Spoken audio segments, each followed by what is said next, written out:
천지와 만물 중에 보이는 세계와 보이지 아니하시는 세계를 창조하시고 주관하시고 영원부터 지금까지 또 영원토록 변함없으시고 한결같으신 우리 아버지께서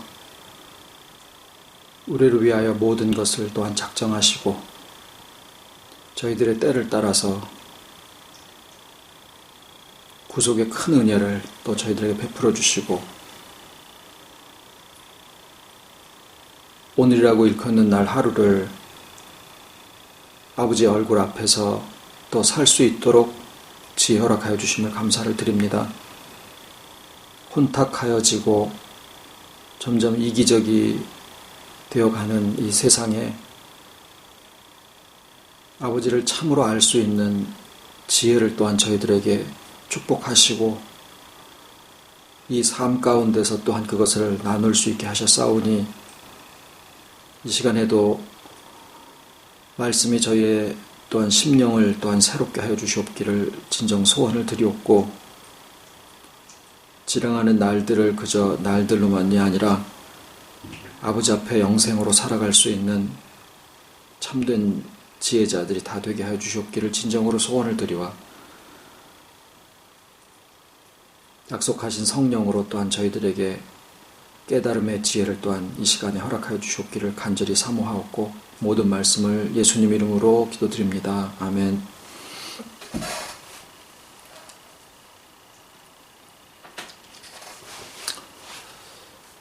오늘 말씀은 지난 주일날 같이 나누셨던 그 양과 염소의 비유에 대한 말씀을 조금 더 나누려고 합니다.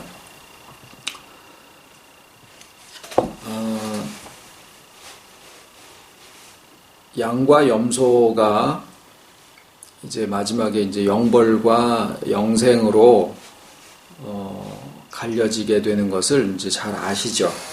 그래서 우리가 지금까지 그 비유를 들으실 때 우리가 지극히 작은 자, 우리 주변에 지극히 작은 자 하나에게 벗었을 때 옷을 입히고 굶주렸을 때 먹을 것을 주고 마실 것을 주고 또 옥에 갇혔을 때와 병들었을 때 돌아봐야지 되는 그런 일들을 해야 되는구나. 그것을 하지 않으면 염소들처럼 그렇게 벌을 받을 수 있구나. 이렇게 생각하게 되는 것이 일반적인 느낌입니다.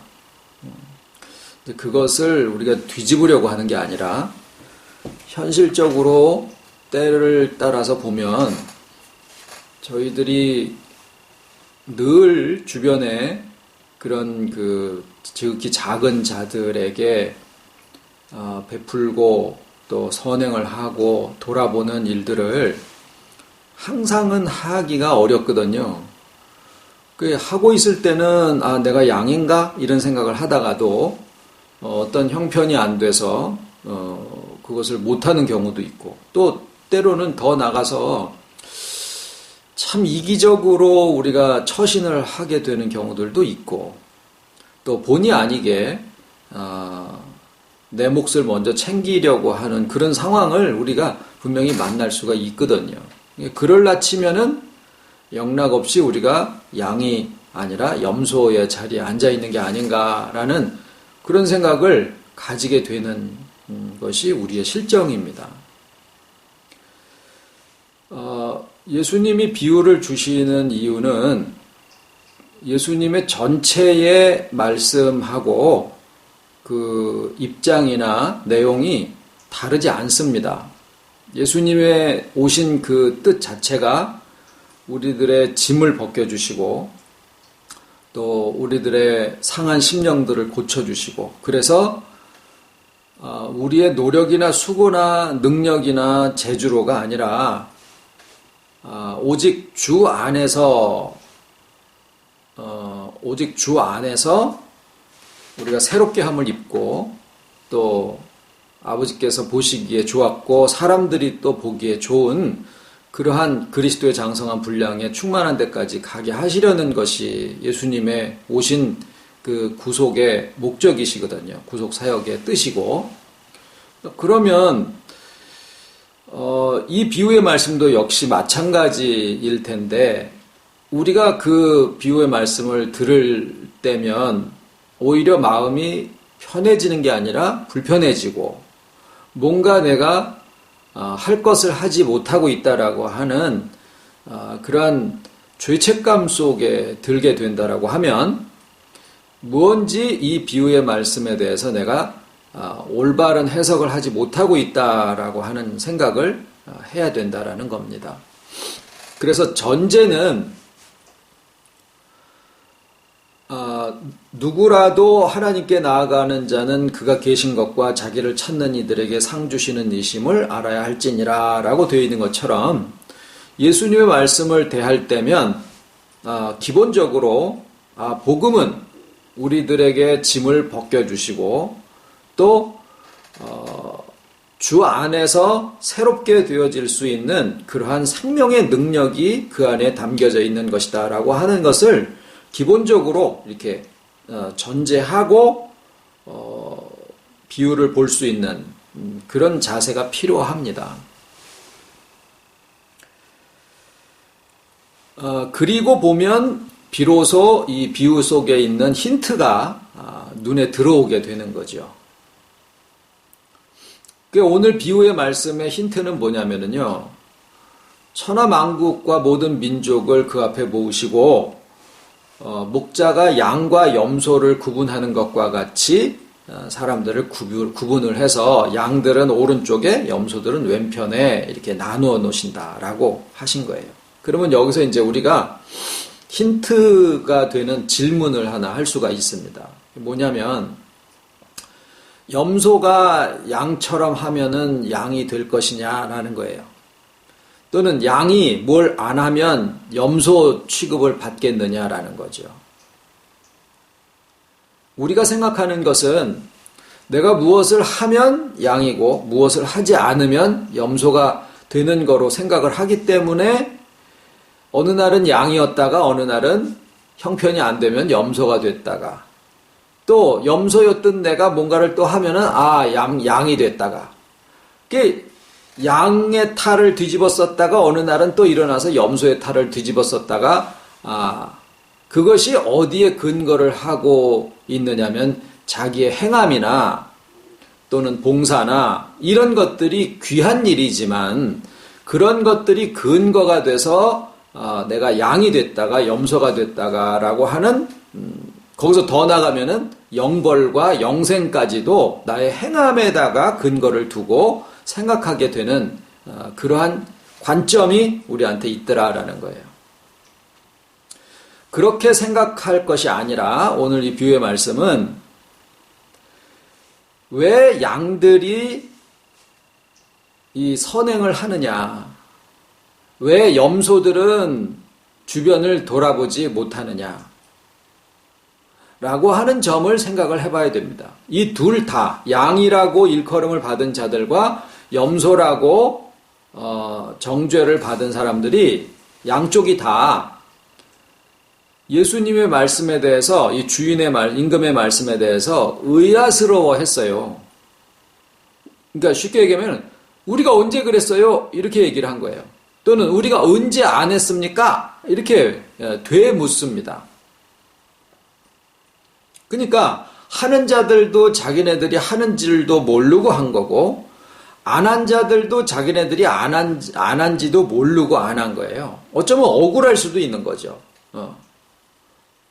우리가 진짜로 안 했다고요? 이렇게 물어보는 것도 될 수도 있고 아니 주님이 우리 앞에 등장하지도 않으셨으면서 언제 그것을 우리가 안 했다라고 얘기를 합니까? 라고 얘기를 하는 것일 수도 있어요. 어찌됐거나 예수님이 보시는 것은 양들이기 때문에 벗었을 때에 입을 것을 주었고 굶주렸을 때 먹을 것을 주었고 목마를 때 마실 것을 주었고 또 병들었을 때와 옥에 갇혔을 때 와서 돌아보았고 이게 양들이기 때문에 그렇게 했던 것인데 왜 양들은 그런 일들을 하며 그러니까 누구에게냐면요.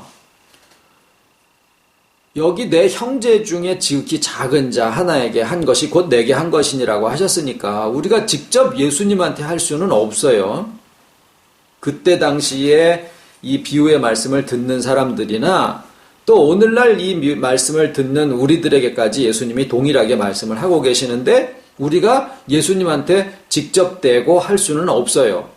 그러니까 문제는 예수님의 형제 중에 지극히 작은 자 하나에게 한 것이 곧 주님에게 하는 거니까 지금 겉으로 드러나져 있는 현상은 뭐냐면은 우리 주변에 있는 형제들에게, 이웃들에게 내가 하는 것이냐, 안 하는 것이냐, 이건데요.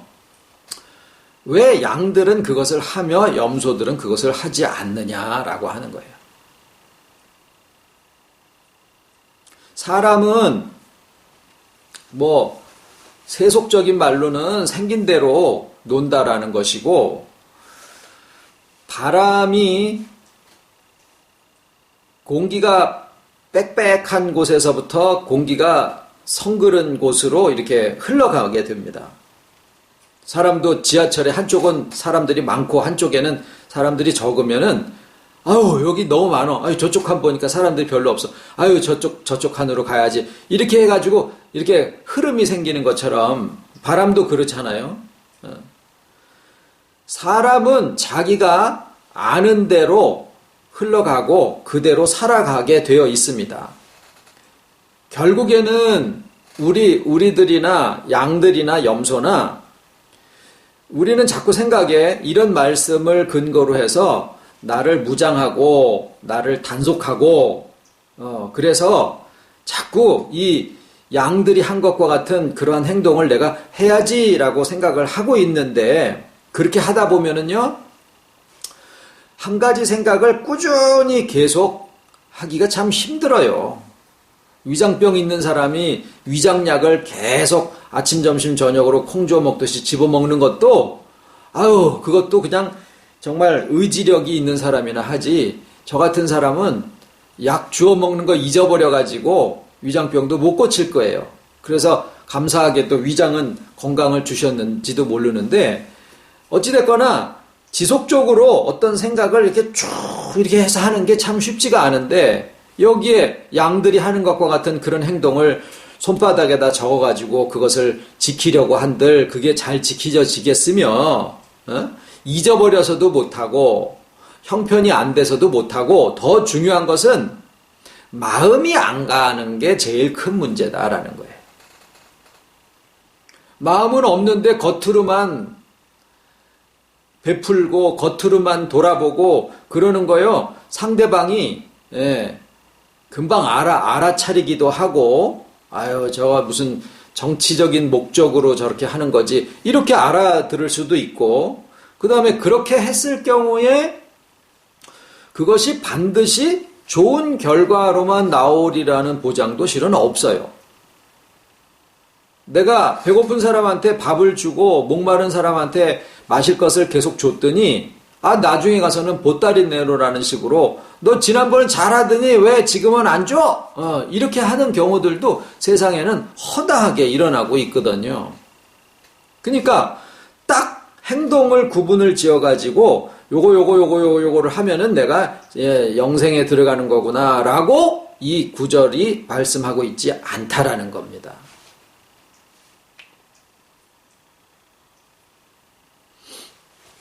양들은 뭘 얘기를 하느냐면요. 주와 하나 된 자들을 얘기를 합니다.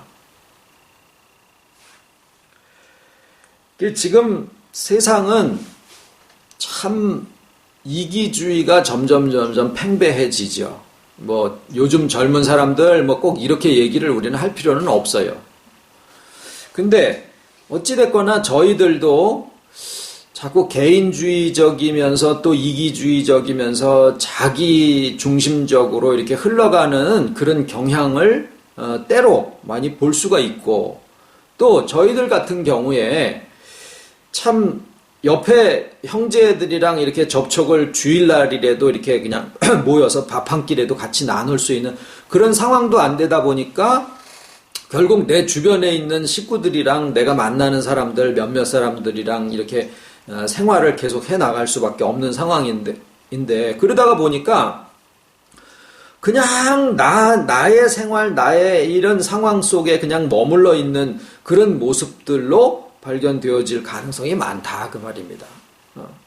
그 언제 옥에 갇힌 사람을 돌아보면 지금 뭐 일주일에 5일 6일을 근무를 해야 되고 주일날이면 교회에 말씀 들어야 돼. 언제 병든 사람들 신방하면 아이고 그건 목사나 그 전업으로 하니까 그렇게 할 수 있을지 모르지만 직장 다니면서 그거 하는 사람들은 그거 못하지요. 맞아요. 하나님이 예수님이 우리의 상황과 형편을 모르지 않으시거든요. 물론 그 시간에 짬을 내서 할 수는 있겠죠. 그런 마음들을 기울여야지 되고. 그런데 문제는 더 중요한 것은 우리의 근본 마음이 어떻게 되어 있느냐라는 건데 실상 저희들이 요즘에 나누고 있는 것이 뭐냐면은 나에 대한 겁니다. 이것은 지금까지 심지어는 내가라는 말을 바깥으로 뱉으면 그게 자아가 크는 건 줄로 알고 뭐 하다가도 이거 내가가 했네 이런 말들을 우리가 쓰는 것은 뭐 그런 말을 쓰지 않는다 그래서 자기 속에 자아가 다 없는 거냐? 절대 아니에요. 이 말을 옮기는데도 요 실상은 이건데 자기 유익하게 자기가 잘못한 부분은 싹 빼놓고 싹 포장해가지고 하는 그런 것들은 그냥 있으면서도 말만 내가를 안 쓰는 그런 경우들도 우리가 얼마든지 경험을 할 수가 있거든요. 그런데 어찌됐거나 나도 모르게 자중심적으로 가는 것은 있을지 몰라도 알고서 분별을 하는데도 그렇게 하지는 않는다 그 말이에요. 그런 마음 속에서 뭐가 근거가 되어 있었냐면은 내가 이 악의 근본이다라고 하는 그 생각이 있어가지고 나에 관계된 거는 내가 좋아하는 것도 다 버려야 되고 내가 하고 싶은 것도 다 하지 말아야 되고 뭐 먹고 싶은 거를 챙기거나 내가 보고 싶은 것, 즐거운 거 이런 것들을 갖다가 하는 것은 무슨 큰 죄악을 범하는 것과 같은 옛날에 수도사들이 그냥 결혼도 안 하고 무슨 뭐 옷도 남루하게 입고 완전히 반거지 비슷하게 사는 것이 그게 하나님이 기뻐하시는 것이냐? 결국 절에서 적삼 입고 생활을 하는 거나 수도사들이 회색 옷 입고 그렇게 여자도 안 만나고 그렇게 하고 사는 거나 다를 게 없는 생활 속에 우리 마음 속에도 그것이 경건한 거다라고 생각을 하고 있는 부분이 있었다 그 말이에요. 차를 타고 집에서 살고 빨간 옷을 입을 수도 있고 이렇게 했을지 모르지만은 우리의 신앙생활의 근본은 내가 나라고 하는 존재가 일만하게 뿌리고 돈을 사랑하는 게 일만하게 뿌리고 나를 사랑하는 것이 이게 악의 근본이다라는 생각을 하고 살아왔었던 게 사실이다 그 말이에요. 그런데 분명한 것은 주 안에 있는 나도 분명히 나다라는 거죠. 주 안에 나는 회복되어져야 될 나고 주 안에 나는 소중한 자신이고 주 안에 있는 나는 하나님이 그 아들을 보내서 구속하실 정도로 정말 소중하고 하나님의 사랑과 그 작정하신 뜻의 대상이 되는 또 나라 그 말이에요. 나라고 하는 이 사람 자체가 완전히 다 없어지고 내 안에 주님만 그냥 뿅 하고 나타나는 게 그게 연합의 뜻이 아니다라는 겁니다. 나의 삶이 중요하고 나의 생활이 있어야 되고 나의 삶의 영역이 확보돼야 되고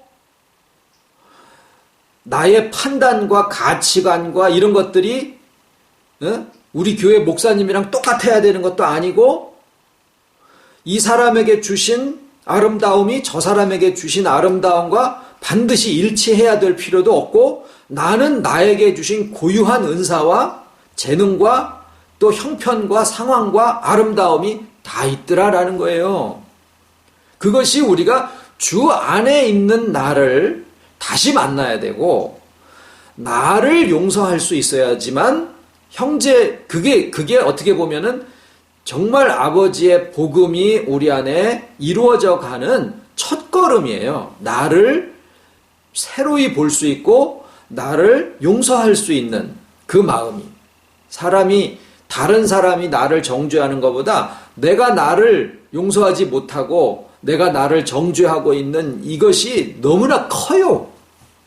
실상 자기 자신을 구속하고 있는 것이 자기 자신이라는 거죠. 그래서 지금 우리가 나에 대해서 얘기를 나누고 있고, 회복되어져야 되는 자신과 나의 삶의 그런 부분들에 대해서 말씀을 나누다가 보니까 이게 혹시나 우리가 그동안에 그렇게 내가라는 말까지도 안 쓰려고 그게 이제 깨어있는 거라고 생각을 해서 그렇게 하려고 해왔었던 우리들의 모습에 비해서 볼 때는 좋기는 좋고 맞기는 맞는데, 너무나 오랫동안 오던 그 습관과 그런 나의 아주 진짜 그냥 생활화 되어져 있는 그런 신앙의 기준들을 기준으로 해가지고 이렇게 평가를 해볼 때 이게 과연 제대로 잘 가는 건가? 혹시 이렇게 가다가 우리가 그냥 이기주의적인 거나 이런 데로 그냥 그게 정말 큰 악인데 그런 쪽으로 빠져버리거나 또는 무절제하거나 방종으로 빠져버리는 것은 아닌가라고 하는 그러한 걱정이 일말 되는 게 사실이다 그 말이에요. 다시 말씀드립니다마는 우리가 지금 나누고 있는 나라고 하는 것은 주 안에 있는 나예요. 이 주 안에 있는 나 자신을 견고하게 하고, 또 우리들의 마음이 곧 나인데 이 마음을 지켜라. 생명의 근원이 이에서 남이니라. 자기를 잃어버리면은요, 자기를 잃어버리면 아무것도 남는 게 없어요. 내가 없이는 주와의 연합이라고 하는 것이 있을 수가 없고, 주님과 내가 연합한다라고 하는 말은 협동을 얘기하는 게 아니에요. 연합이에요. 협동은 요 부분은 주님이 하시죠. 요 부분은 내가 할 테니까. 마치 내 능력으로 할 수 있는 부분은 내가 다 할 테니까 나의 한계 지점에 부닥쳤을 때 그때 주님이 나타나서 해주시죠. 이렇게 가르치고 그 한계 상황이 됐을 때 우리가 주님한테 의탁하고자 하는 이런 것이 믿음이라고 가르치는 경우들도 상당히 많아요. 그러면은요, 기적에 해당하는 것만 주님이시고 97%에 해당하는 우리의 삶의 일상은 다 지가 주인이 된다라는 얘기예요. 그것이 신인 협력이라고 하는 자유주의자들이 주장하는 신학의 아주 근본적으로 잘못된 부분이 거기에요. 신인 협력이라는 것은 성경에 존재하지도 않습니다. 우리의 구속은 신인 협력이 아니라 주와 내가 연합하는 거예요. 그러면은 우리가 또 자칫 잘못해서 내 안에 있는 어떤 부분이 주님이실까? 내 안에 있는 어떤 부분이 하나님의 신성이실까라고 하는 것을 찾으려고 하는 생각이요. 이것도 아주 잘못된 태도입니다. 자기가 무슨 생각을 하나 해놓고 생각도 안 했던 생각이 떠올랐어요. 그렇게 해놓고 요게 참 착한 생각이고 선한 생각이니까 요게 바로 하나님의 신성이구나 라고 생각하는 것은 틀린 거예요. 그러면은 다윗 왕을 격동시켜서 하나님이 그 진노를 갚으시기 위해서 그 이스라엘 백성을 계수하려고 했을 때 역대하에서는 그것을 사단이 격동을 해가지고 이렇게 얘기를 하시는데 열왕기나 사무엘이나 이런 데서는 그것을 하나님이 감동시키셔서 이렇게 표현을 하고 있다 그 말이에요.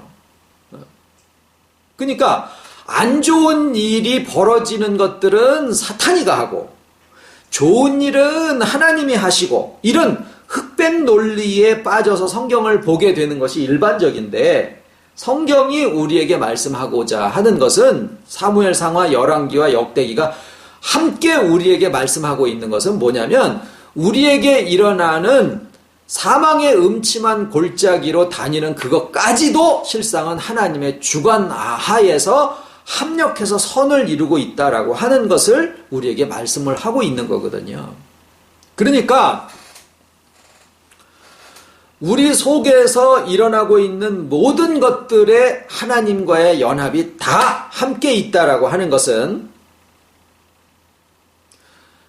주님과의 동행과 하나님의 신성과의 연합이 나의 의식의 표면에서 아무개야 요 좋은 생각을 내가 줄 테니까 요게 신성이다 이렇게 나타나지는 게 아니라 주와의 연합은 마치 나라는 인격이죠. 나의 마음이라고 할 수도 있고 나하고 나의 생명이 하나로 연합되어져 있는 거나 마찬가지다 그 말이에요. 여러분 어떤 일을 할 때 좋은 일만 하시지 않잖아요.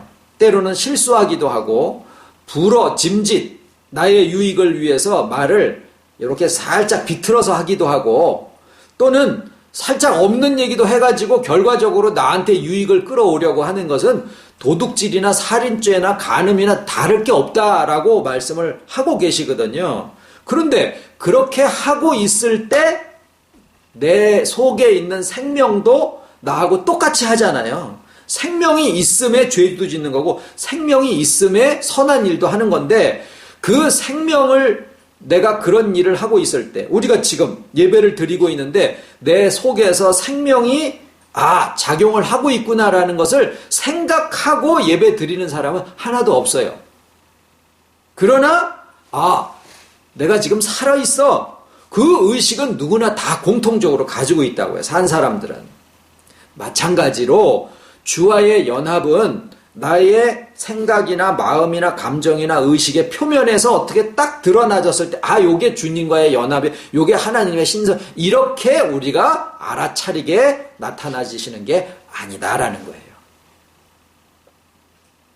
얼굴을 감추고 계셔도 하나님은 우리와 함께 하시고 주와의 연합은 나의 생명, 호흡도 아니에요. 생명처럼 같이 계신다라는 겁니다. 그러면은 우리가 의식하고 있는 주와 연합되어져 있는 나는 뭐냐? 그냥 나예요, 나. 그러니까 이 나는 내가 이제 생각하고 있는 나라고 하는 것은 어떤 상황에서도 주와 연합되어져 있는 나다라고 하는 것을 우리가 내가 지금 살아있어. 아침에 눈을 떴더니 내가 잠자러 들어갔을 때도 나는 살아있어. 이 생각이 우리가 흐트러지지 않을 수 있는 것처럼 나는 주를 믿음으로써 내가 구원받은 하나님의 자녀야 라고 하는 이 생각은 내가 형제를 돌보거나 못하거나 형편이 안 돼서 그렇게 할 수 없을 때거나 좌절해가지고 실망하고 있을 때나 언제라도 내가 하나님의 자녀 되고 주님의 구원받은 백성이라고 하는 것에 대한 이 인식은 내가 숨을 쉬거나 안 쉬거나 내가 지금 살아있는 의식을 하고 있는 한 내가 살아있다라고 생명을 가지고 있는 살아있는 사람이라고 하는 것을 인식하는 것처럼 내가 하나님의 자녀요 주님의 구원받은 백성이라고 하는 것에 대한 의식은 흔들림이 없다라는 거예요. 그게 양이에요. 그게 주와 연합한 것을 인식하고 있는 그러한 사람들이 그게 양이에요. 그러면 왜 양들은 주님한테 상을 받느냐? 뭘 해서 돌아보고 이렇게 해서 그렇다라고 생각을 하잖아요. 처음에 말씀드렸듯이 염소가 그렇게 하면은 양이 되겠냐고요. 그건 뭐냐면은요, 봉사하고 자비하고 베풀고 감옥소 찾아가고 이런 것으로 친다라고 하면은요, 아이고 기독교 제비도 안 돼요. 불교에서 하고 천주교에서 하고 이슬람에서 하고 안 믿는 사람들이 요새 봉사라는 키워드가 21세기를 이끌고 가고 있는 하나의 키워드거든요. 세상이 더해요. 세상이. 네이버, 봉사, 이렇게 치면은요, 쫙 나와요. 그 다 믿는 사람들이 하는 거냐? 아닌 사람들도 얼마든지 한다라고요. 그러면 그 사람들이 다 그렇게 하니까 염소일까요? 그러면은 천국 가는 기준이 완전히 뒤집혀지는 거죠.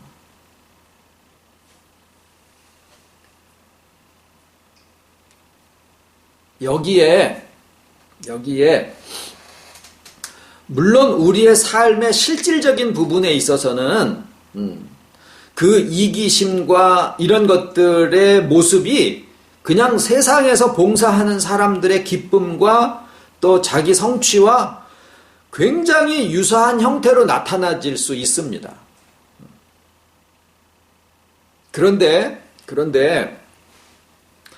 양들은 왜 이렇게 하고 또 돌아보고 하는 그 일들을 하고 염소들은 왜 하지 않느냐라고 하는 것인데,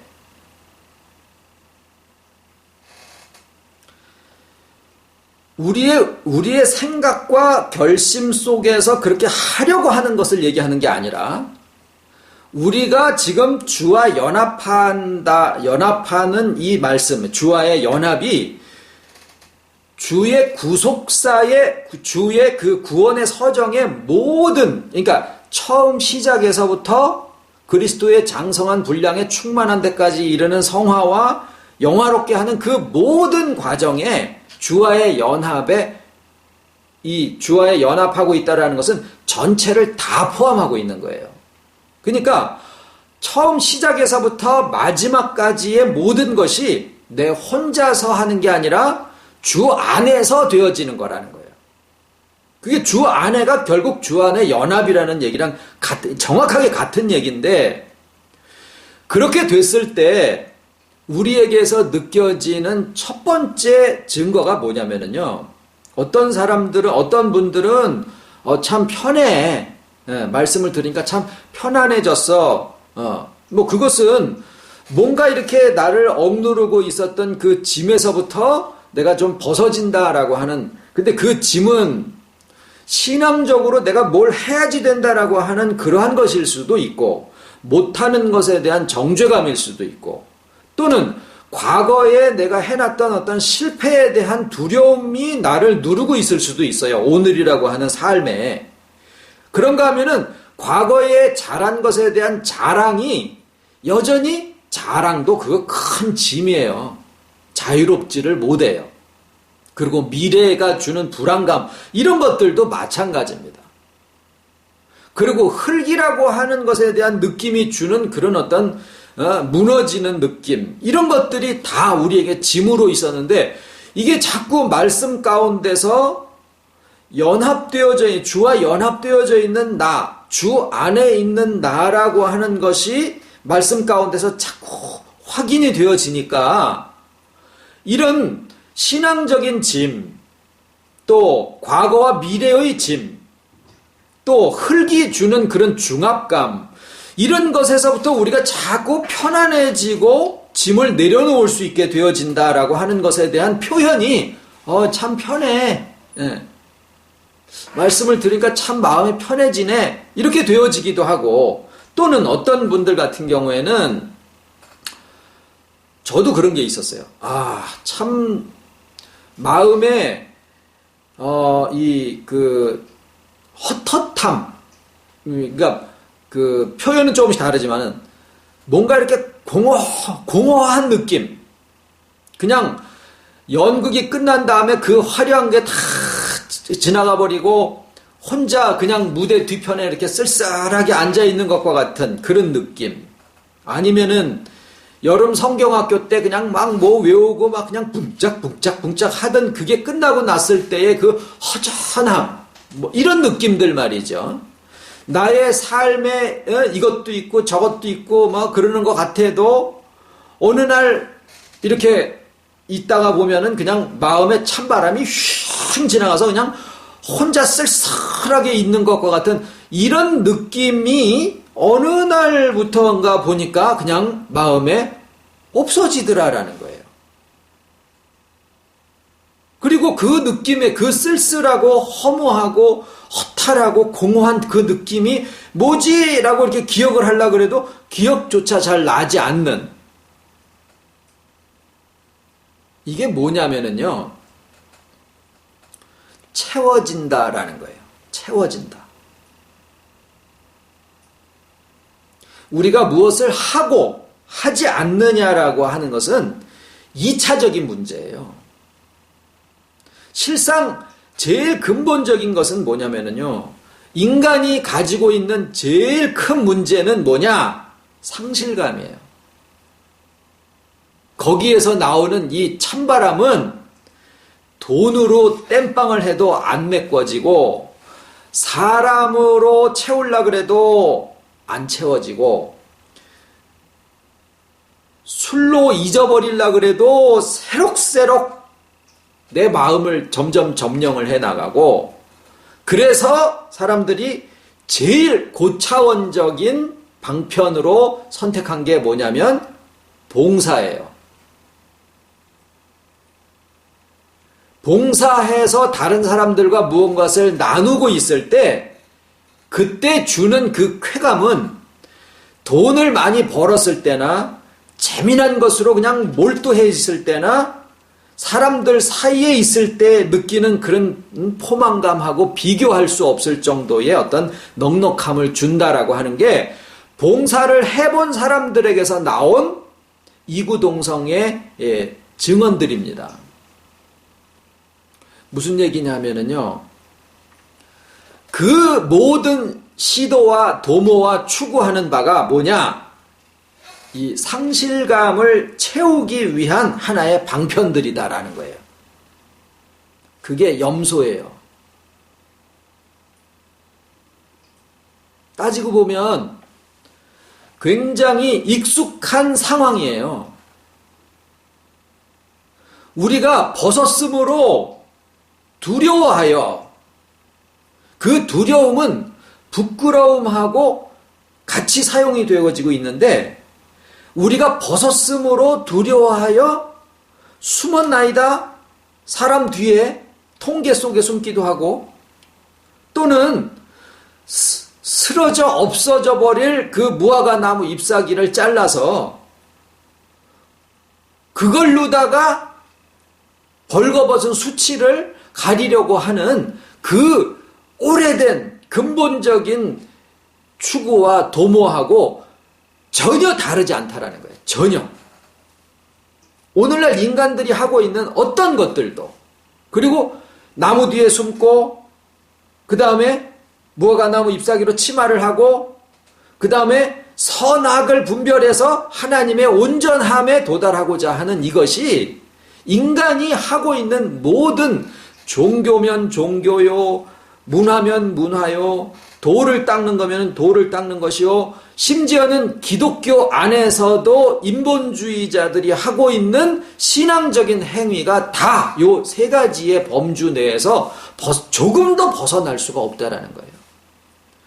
오직 양들이라고 하는 주와 연합되어져 있는 은혜의 복음 안에서만 이 상실감을 회복할 수 있고, 그 뻥 뚫려서 나오는 찬바람이 메꿔질 수 있는 유일한 것은 주 안에 있는 연합의 이 기쁨 안에서밖에 이게 해결되어질 수 없다라는 거예요.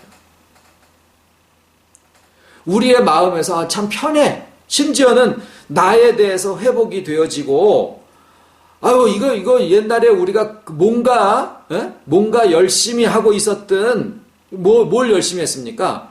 자기를 쳐서 복종시키고 시기, 질투, 분쟁, 원망, 짜증, 자존심, 이것을 갖다가 뽑아내려고 하고, 내가를 안 하려고 했었던 그 모든 시도와 도모가 30년을 지나서 보니까 30년 뭐래도 했으면은 라면이라도 끓일 수 있어야 되는데 30년 해놨는데도 그 작은 혈기 하나 못 죽이고 있는 내 자신을 발견하고 있는 것은 뭐냐면은요, 그걸 함으로 해서 우리가 의로워지는 게 아니다라는 거예요.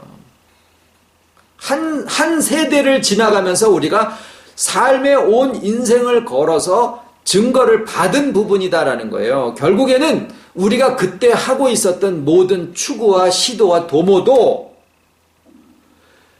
내가 무언가를 해서 도모해가지고 추구해가지고 어떤 것의 경지에 도달하려고 하는 굉장히 또 다른 하나의 고차원적인 인본주의에 머무르고 있었더라라는 거예요.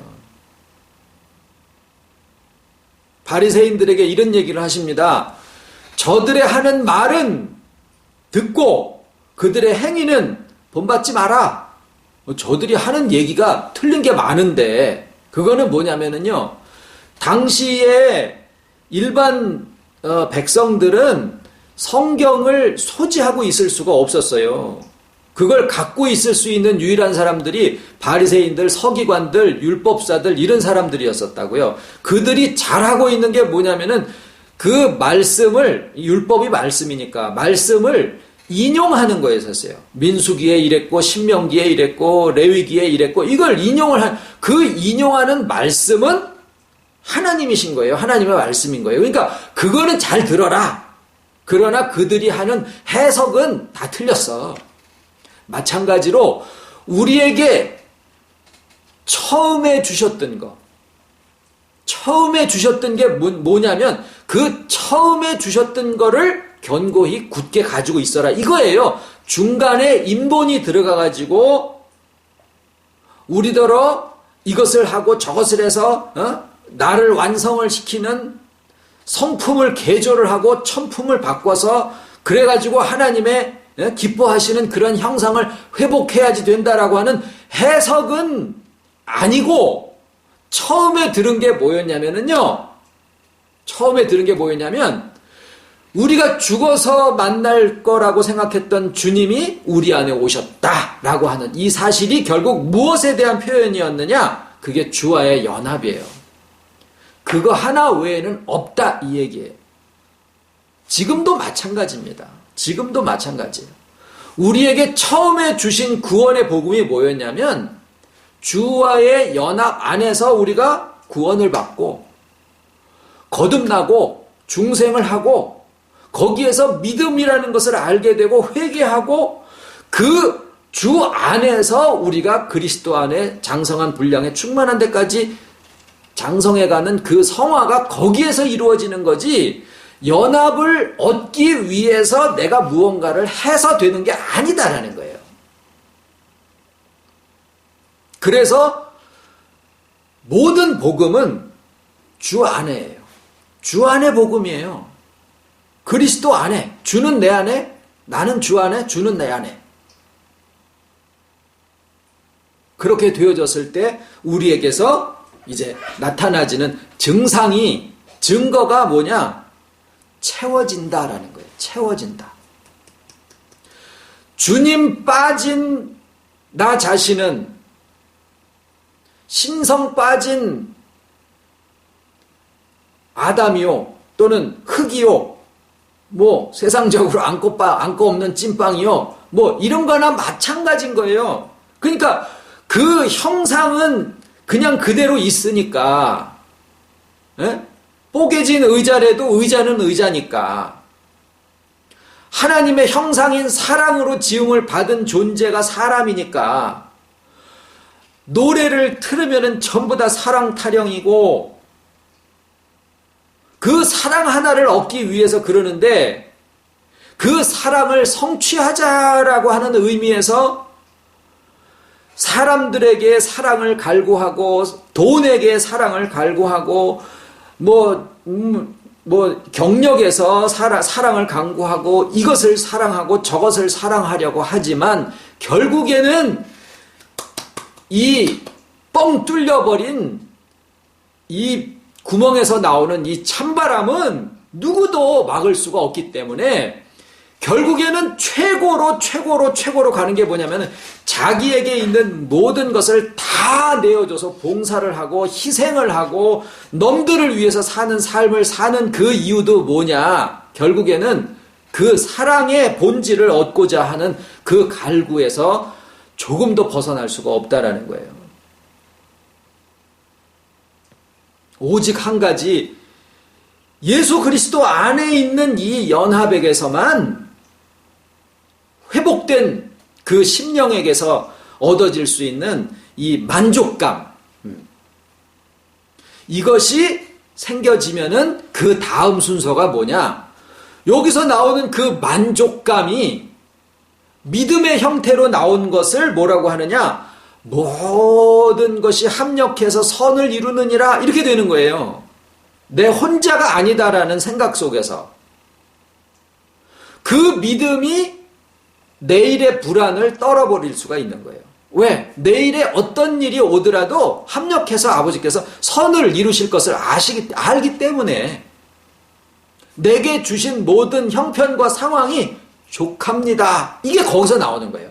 그러면 거기에서 그 족한 것에서부터 물이 이렇게 흘러나오는 것, 그것을 가리켜서 주님이 네가 이렇게 했고 내가 형제, 왜냐하면 그때 비로소 형제의 아픔이 보이는 거예요. 그때 비로소. 그러니까 순서가 거꾸로 되어 있는 거예요. 양이 됨으로써, 그래서 예수님이 양과 염소를 구분하는 것 같이 했다라고 얘기를 하신 거죠. 왜? 양이 되는 것이고 염소로 남아있는 그게 먼저 결정되어지는 것이기 때문에.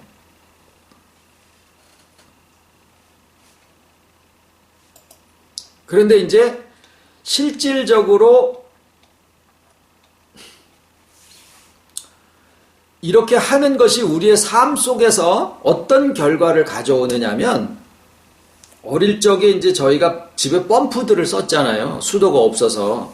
그때 물 한 바가지를 집어넣어가지고 공기가 새들이, 물이 조금밖에 안 들어가면 피식피식 하면서 이게 펌프질이 안 되잖아요. 물이 다 채워져가지고 위에까지 차고 넘치면 이제 막 훅훅훅 하면은 물이 막 굴럭굴럭 나오지 않습니까? 실질적으로 우리에게서 이제 이런 주와의 연합 속에서 나오는 이 족함, 이 족함, 이것이 이제 점점 내 안에서 이게 살이 점점 채워지듯이, 구멍이 점점 메워져 가가지고 이제 참 족하다, 이런 마음이 들기 시작하면은 그 다음에는요, 우리의 삶이 그것을 이렇게 퍼서 갖다 줘라 하는 식으로 이게 나가게 되는데, 그게 뭐냐? 펌프질이에요. 우리의 매일 오늘이라고 일컫는 삶 속에서 왜 지극히 작은 자 하나에게 해라, 그 얘기잖아요. 하게 될 수 있는 마음을 주시고 그 다음에 해라. 왜? 내가 있으니까. 나의 오늘이라고 하는 삶 속에서 여기라고 하는 나에게 주어진 삶이 있으니까 오늘 여기에서 내가 하려는 거예요. 주와 연합한 내가. 그러면은 거기는 뭐가 있냐면은요, 밑에 어마어마한 물이 있는 거예요. 그거를 푹샥 펌프질을 해가지고 그것을 퍼서 가난한 자를 찾아보고 옥에 갇힌 자를 돌아보고 굶주린 자에게 먹을 것을 주고 해봐라, 그 말이에요. 그게 꼭 먹을 거 마실 거가 아니라고 하더라도 그렇게 하면은요, 나의 한계 속에서 머물러 있는 게 아니라, 나는 지금 나이가 50인데 60인데 70인데 80인데 90인데 주님은 뭐라 그래요? 거기 답에. 나 90인데요? 그러면은 뭐라 그래요? 주님은. 그래서 뭔 상관이 있냐라는 거예요. 뭔 상관이 있냐. 너의 오늘이 30살 난 사람의 하루하고 너의 오늘이 다를 게 뭐냐라는 거예요. 왜? 거기에 주와의 연합이 있는데 뭐가 다를 거냐? 오늘을 살아가는데 네가 앞으로 몇 년 더 살 거에 대한 그 염려를 하는 게 뭔 상관이냐? 오늘 하려는데, 오늘 여기에서 네가 하려는데. 그리고 그 안에 아물어진 마음과 나 과거에 이렇게 해가지고 그런 일들이 있어가지고 나는 못하는데요. 그거 다 아물어졌어. 해봐. 괜찮어. 진짜요? 나 다리 옛날에 부러졌었는데 그래가지고 이거 못하는데요. 해봐. 괜찮아. 해보는 거예요. 그러면은요, 있는지도 몰랐었던 그런 지혜가 나오고 내게 있을 거라고 생각하지도 못했던 그런 능력이 나오게 되고 그것을 해나가는 과정 속에서 하나님의 능력에 대한 체험적인 생각이 점점 늘어가게 되는 거예요. 우리가 하나님을 점점 알아가는 것이고 그럼으로써 주 안에 있는 내가 도대체 어떤 존재인지라고 하는 것을 점점 알아가는 것이 그렇게 이웃과 형제하고의 관계성 속에서 이루어진다라는 거예요. 그것을 그렇게 점점 알아가지는 것을 체험적인 인식, 이것을 성화라 그래요. 그러니까 나 못해요. 한 달란트. 말씀이 하나님이 다 하시는데 주님이 하실 때까지 기다려야지. 그리고 안 하고 있는. 그러면은요, 그냥 한 달란트요. 왜 마태복음 25장이라고 하는 세 가지 비유를 전부 다 여벌의 기름을 준비해라. 너 한 달란트 받은 자처럼 꽁꽁 묻어둘래? 5달란트, 2달란트 받은 자는 장사를 해서 장사할 때 돈이 보입니까? 이미 주신 5달란트 90억을 가지고 장사를 하면은 없을 것 같았던 90억이 생긴다라는 얘기를 하시는 거예요. 양과 염소도 그것의 대상이 지극히 작은 자에게 해라.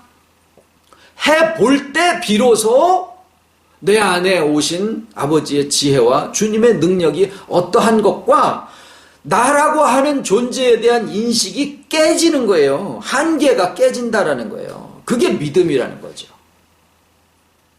그러면 왜 하필 지극히 작은 자에게 하라 그러셨을까? 물론 지극히 큰 자에게 하는 것도 다 형제 자매에게 포함이 되지요. 그런데 거기서도 한 가지 찾아볼 것이 있어요. 여기에 내 형제에게 한 것이라고 하지 않고 지극히 작은 자에게 한 것이라는 말씀을 하신 의미도 있다라는 거예요. 물론 돈이 많아서 큰 자고 배운 게 많아서 큰 자라는 얘기가 꼭 아닌 것은 아시죠. 그런데 이 지극히 작은 자라는 것은 뭐냐면 큰 자에게 하면 보상을 받을 가능성이 있어요. 어떤 식으로든 말로든 선물로든 밥을 사주는 것이든.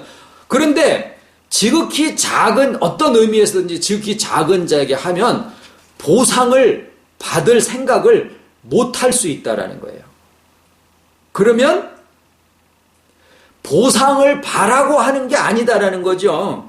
그러면은 뭐냐? 거기에서 하나님의 능력이 쏟아져 나올 가능성이 거기에서 생긴다라는 거죠.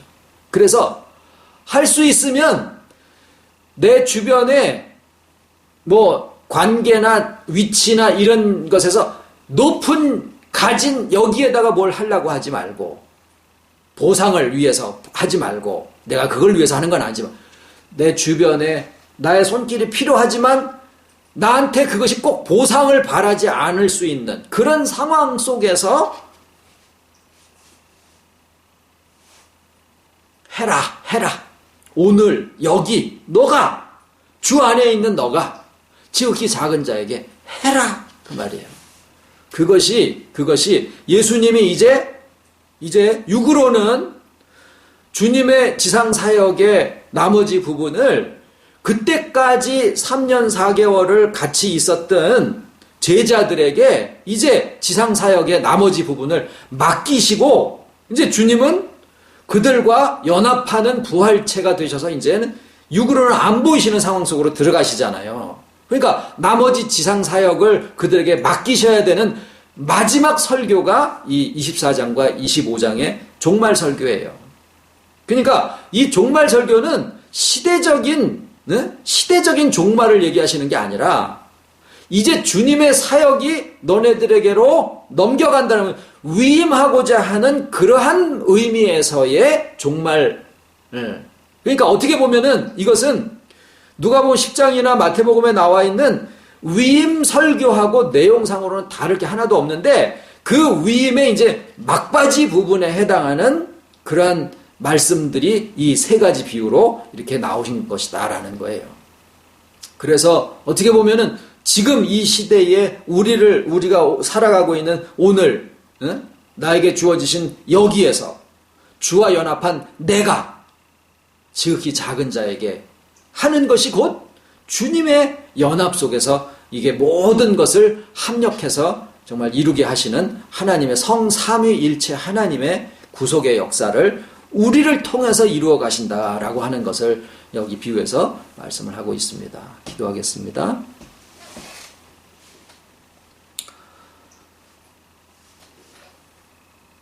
보이는 시간은 벌써 1년의 마지막 달을 지나가고 있는데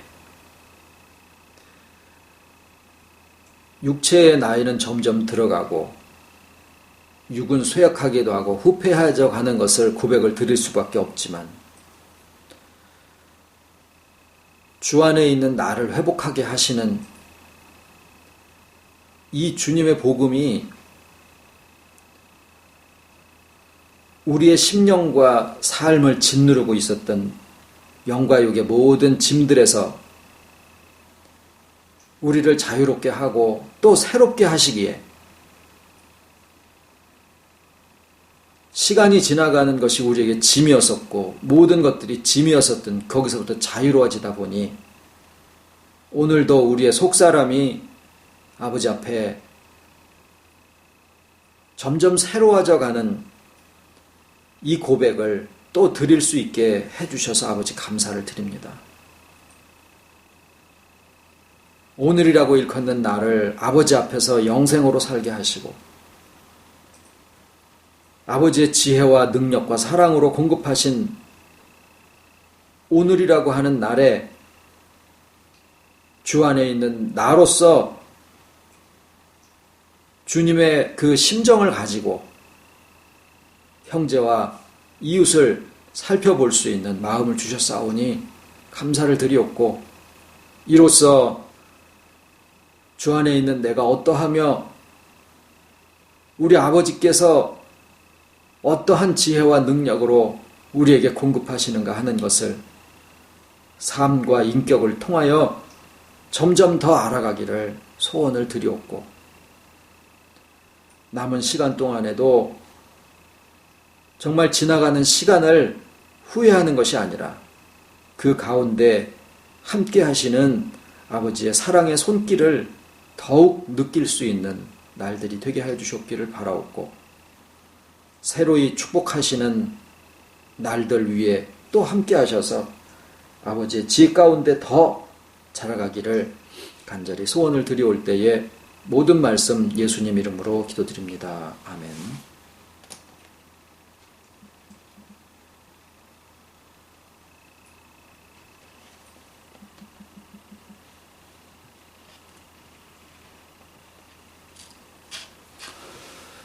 어, 12월 25일이 성탄절인데 고전 수요일 날 저녁 예배는 예정대로 드리고 또 12월 25일 날 목요일인데 11시에 성탄 예배를 드리겠습니다. 그리고 그 다음 주 31일 날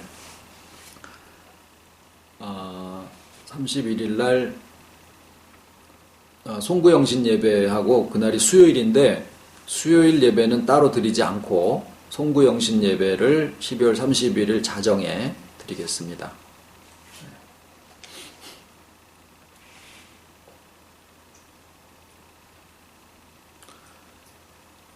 460장 한 장 드리시죠. 460장.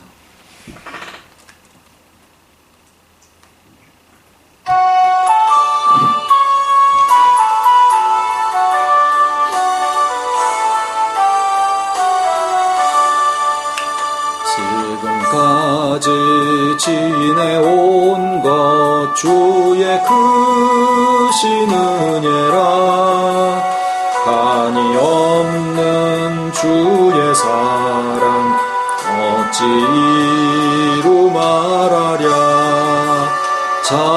깨나 주의 손이 항상 살펴주시. 죄송합니다.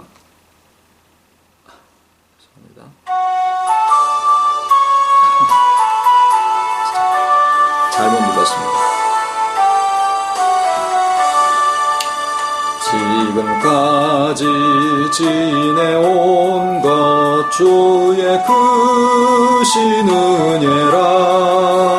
한이 없는 주의 사랑 어찌 이루 말하랴. 자나깨나 주의 손이 항상 살펴주시고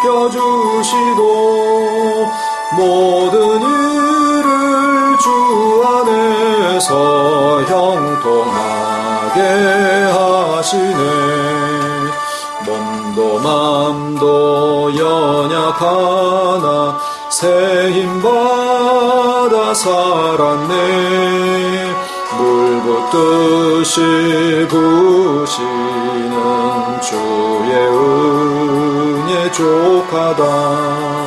사랑 없는 거리에나 험한 산길에 맬 때 주의 손을 굳게 잡고 찬송하며 가리라. 주님 다시 빼올 날이 날로 날로 다가와. 무거운 짐 주께 맡겨 벗을 날도 멀잖네. 나를 위해 예비하신 고향집에 돌아가 아버지의 품 안에서 영원토록 살리라.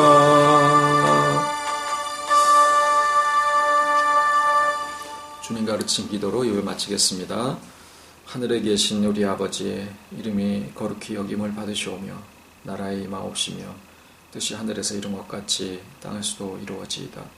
오늘날 우리에게 일용할 양식을 주옵시고 우리가 우리에게 죄 지은 자를 사하여 준 것 같이 우리 죄를 사하여 주옵시고 우리를 시험에 들게 하지 마옵시고 다만 악에서 구하옵소서. 나라와 권세와 영광이 아버지께 영원히 있사옵나이다. 아멘.